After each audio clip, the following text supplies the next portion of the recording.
En la legendaria historia de Espartaco, se cuenta que la esposa de Espartaco entró en la habitación donde su esposo dormía y se encontró con que una serpiente se había enroscado alrededor de su rostro. En lugar de alarmarse, tomó esto como una profecía.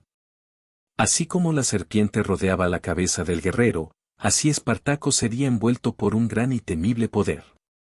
Sin embargo, lo que la mujer no podía ver era si este poder llevaría a su esposo a la gloria o al desastre. Al final, tendrás que decidir por ti mismo cuál fue el resultado. Puede que Espartaco haya perdido la guerra, ciertamente, pero no antes de hacer temblar a la todopoderosa República Romana a sus pies.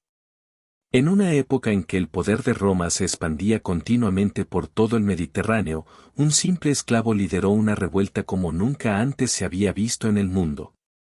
Derrotó una tras otra a las legiones romanas y parecía, al menos por un tiempo, lo suficientemente poderoso como para marchar hacia Roma misma. Sus acciones convirtieron a Espartaco en mucho más que un simple guerrero.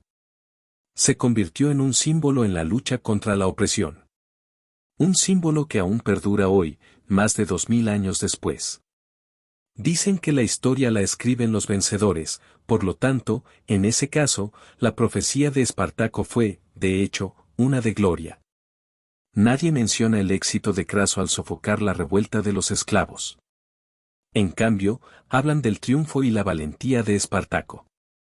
Años tempranos. No sorprende que los detalles sean escasos acerca de la vida de Espartaco antes de que se alzara y se convirtiera en la pesadilla de Roma. Incluso los detalles que conocemos no se pueden dar por sentados, ya que las distintas fuentes antiguas ofrecen relatos variados. Parece que todos están de acuerdo en que Espartaco era un tracio nacido alrededor del año 111 a.C.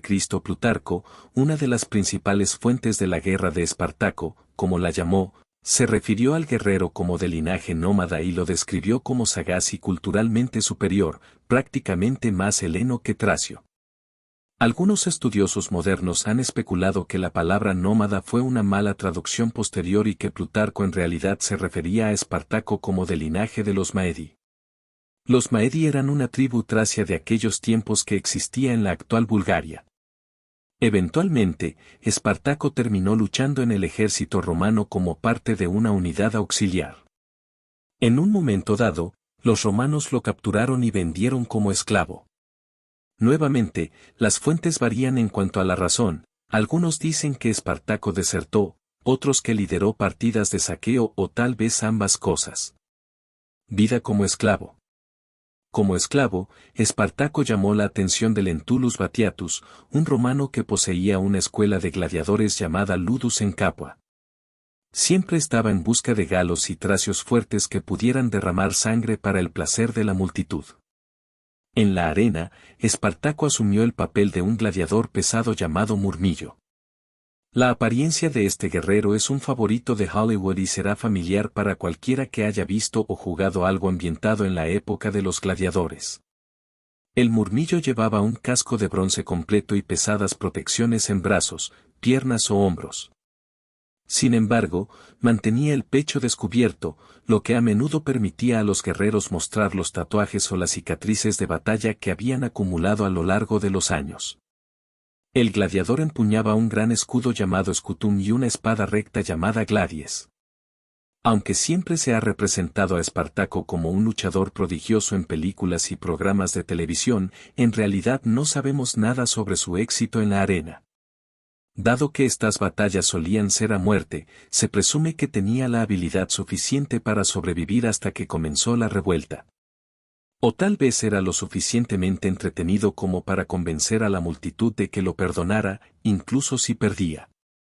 El comienzo de la revuelta.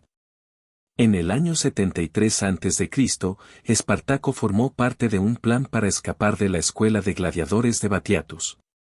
Las cifras difieren. Plutarco dice que 78 esclavos se armaron con utensilios de la cocina, derrotaron a los guardias y huyeron. Durante su escape, se toparon con carros llenos de armas de gladiadores que iban a otra ciudad. Saquearon las carretas y se armaron adecuadamente. Los antiguos relatos nunca dejaron claro qué hizo o dijo Espartaco a los otros esclavos para convencerlos de que debía ser su líder. Un factor que ciertamente influyó fue que los hombres compartían por igual el botín. Pero también se debe mencionar que los historiadores nombraron a dos galos, Crixo y Enomao, como líderes de la revuelta. Mientras que algunos los describían como iguales a Espartaco, otros como Apiano los referían como oficiales subordinados. La batalla del Monte Vesubio. Es justo decir que cuando el Senado romano se enteró de la revuelta de Espartaco y su pequeña insurgencia, no lo tomaron muy en serio. Podemos burlarnos de ellos por eso ahora, pero en ese momento tenía cierto sentido. Roma tenía otros problemas más importantes que requerían su atención y, lo que es más importante, a sus soldados. En la península ibérica, Roma estaba involucrada en la guerra sertoriana contra Quinto Sertorio, un exestadista romano que eligió el bando perdedor durante la Segunda Guerra Civil de la República Romana, pero se negó a admitir la derrota. En Asia Menor, Roma estaba librando la Tercera Guerra Mitridática contra el reino del Ponto liderado por Mitrídates V. Esto finalmente resultó en una victoria decisiva para Roma y el fin del Imperio Póntico, pero no hasta después de 10 años más de batallas cruentas. Como puedes ver, Roma tenía mucho en su plato. Por lo tanto, la revuelta de los gladiadores fue desestimada como nada más que una ola de crímenes que podría resolverse con una cohorte o dos. Encabezando esta fuerza estaba un pretor llamado Cayo Claudio Glabro, del cual no sabemos casi nada. Su nombre sugiere que podría haber tenido algún tipo de conexión lejana con la influyente familia Claudia, pero en realidad, su única aparición en los registros históricos es su batalla contra Espartaco. Nunca se menciona nuevamente, ya sea que haya muerto en la batalla o que nunca haya hecho nada más destacado, simplemente no lo sabemos. De todos modos, el ejército de Glabro consistía en aproximadamente 3.000 milicianos, no en legionarios romanos propiamente dichos. Una vez más, el hecho de que el Senado enviara a un comandante militar no probado al mando de milicianos no entrenados revela cuán poco preocupados estaban por esta revuelta.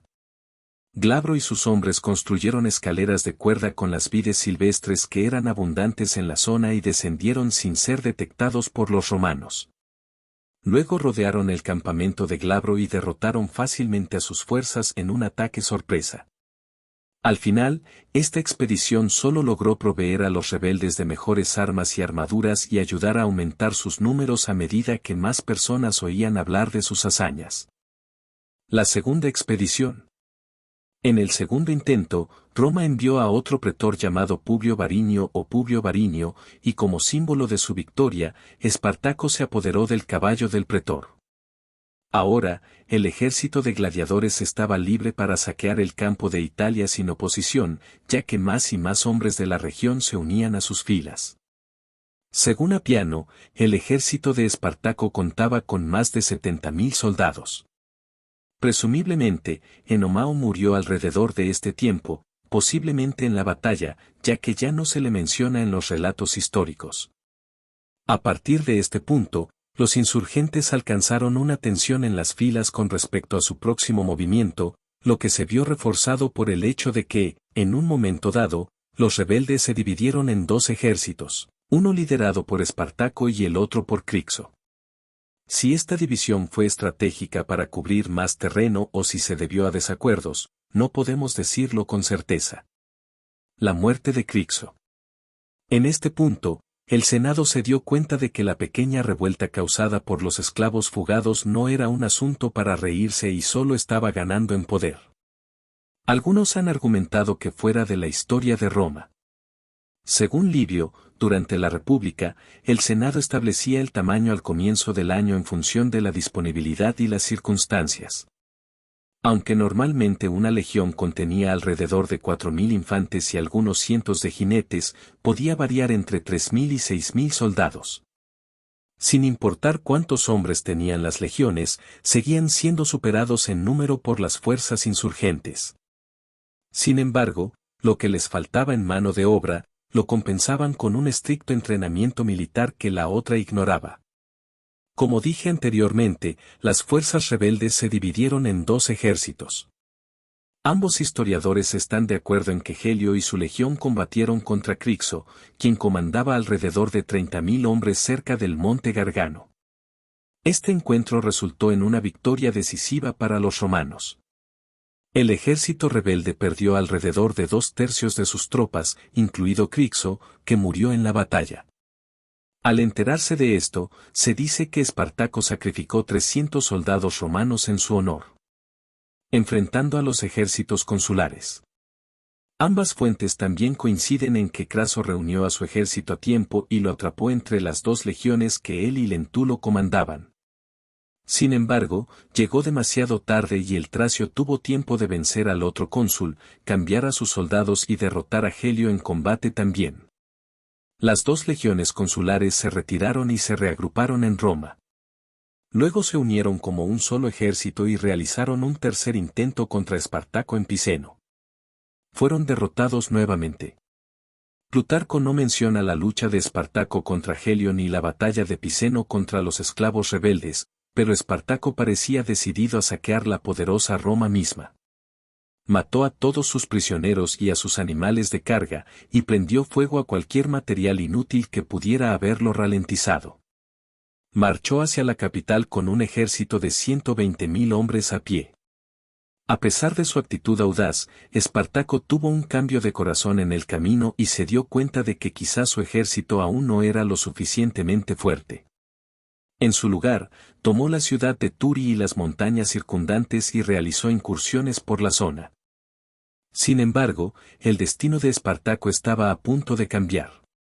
En una última batalla, se enfrentó a las legiones romanas lideradas por Craso. A pesar de la valiente lucha de sus hombres, Espartaco fue rodeado y murió en combate, poniendo fin a su audaz levantamiento. Aunque Espartaco no logró su objetivo final, su legado como símbolo de resistencia contra la opresión perduró a lo largo de la historia. Y así concluye la historia de Espartaco, el esclavo que hizo temblar a Roma y dejó una huella imborrable en la lucha por la libertad y la igualdad. Su valentía y determinación han inspirado a generaciones posteriores a luchar por un mundo más justo y equitativo. Aunque su revuelta fue reprimida, su espíritu indomable vive en las páginas de la historia y en la memoria de aquellos que siguen buscando la justicia y la libertad en todos los rincones del mundo.